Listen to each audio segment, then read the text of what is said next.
Kevin Mitnick was probably the world's most notorious cyber thief when he was captured in 1995 and sentenced to 5 years in prison. Over a 13-year period, Mitnick broke into the computer systems of more than 35 major international corporations and other organizations, exploits that made him the FBI's most wanted computer criminal. When we first sat down with Mitnick in January of 2000, just before his release from federal prison, he told us that he saw himself not as a devious criminal, but more like a merry prankster. I saw myself as an electronic joyrider having a great time on the information superhighway. I felt like I was like James Bond behind the computer. It was a big game to me. I was just having a blast. Did it ever occur to you that perhaps what you were doing was wrong? Oh yeah, yeah. It was an invasion of privacy. You know, going in, getting access to other people's information is obviously a gross invasion of privacy, and it is wrong. And that didn't bother you? At the time I was doing it, no. What Mitnick was doing was breaking through the highly sophisticated computer defense systems that companies use to protect their trade secrets, which he repeatedly stole. His list of victims reads like a who's who of big business. They include Motorola, Sun Microsystems, Nokia, and software maker Novell.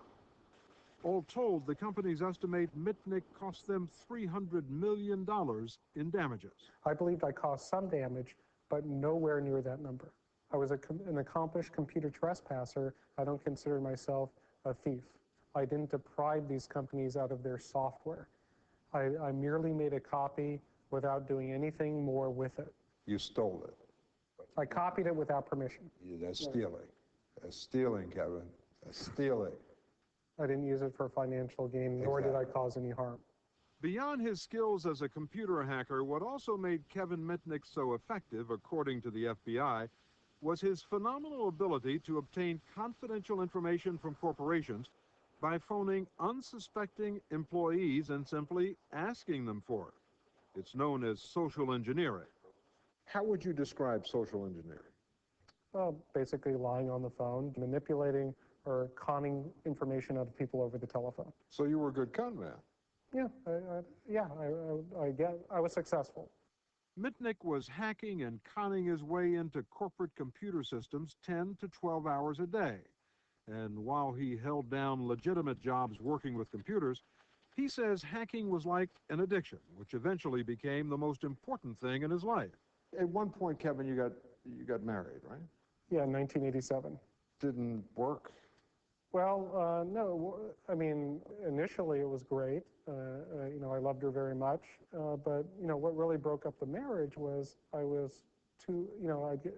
kept going back to my hacking, and it became a higher priority.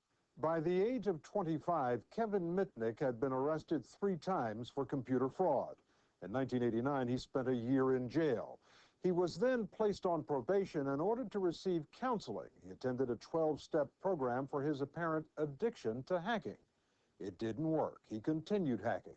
A warrant for his arrest was issued, and he became a fugitive, the FBI's most wanted cyber criminal. For more than 2 years, no law enforcement agency could catch him as he hacked his way across the country, assuming new identities. But eventually, the FBI was able to track him down. And in the middle of the night on February 15th, 1995, a team of FBI agents knocked on Kevin Mitnick's door, where he was living under an assumed name. I think the guy goes, "Are you Kevin Mitnick?" I go, "No." I said, "Go look on the mailbox. You got the wrong apartment." And then he brings out this wanted poster of Kevin Mitnick, right? And he's like, he goes, "Well, isn't this you?" And what am I going to say? Yeah? You know? I'm going, well, I said, the nose looks a little bit the same, but everything else, it's definitely not me. And I handed back the poster. He goes, "Well, tell you what we're going to do. We want to take you down to the FBI and fingerprint you and determine whether you're Mitnick or not." I said, "Great. What time do you want me to show up in the morning?" And they go, "No, we want to take you now." So the social engineering skills hit a brick wall right there. Oh, absolutely. So where's a good place to stand? Soon after we spoke to him in January of 2000, Mitnick walked out of jail a free man after having served almost 5 years. Right over here? Okay. But the government wasn't finished with him yet. We'll tell you more about that when our update continues. Tonight's update is sponsored by Zelnorm. Ask your doctor about Zelnorm.